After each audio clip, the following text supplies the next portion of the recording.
So, what do we think of when we think about intimate partner violence? I've alluded to this already. Most people will think of physical violence, punching, kicking, something that you can see, a physical injury.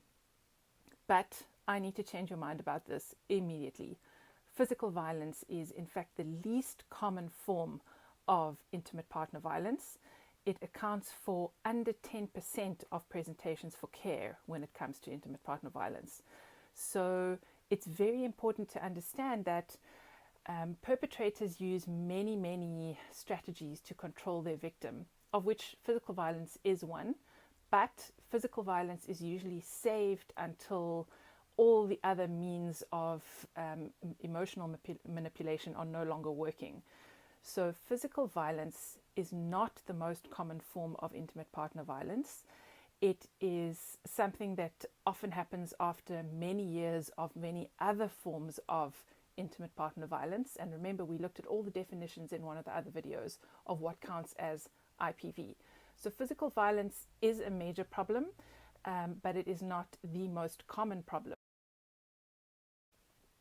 Then people also tend to know about sexual violence, so rape within the context of a relationship. That is definitely a form of physical violence in and of itself.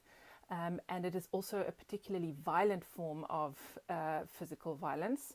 And it is very closely related to a higher risk of a homicide being perpetrated. And that is something that we're going to discuss in another video. Physical and sexual violence are often kept as last-ditch tactics to control a victim.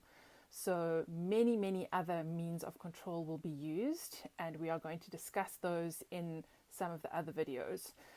But it's absolutely crucial to understand that intimate partner violence is primarily a psychological crime with no physical evidence and nothing that can be seen, but causing a huge amount of suffering and cost to that victim as well as to the healthcare system and any children that are involved.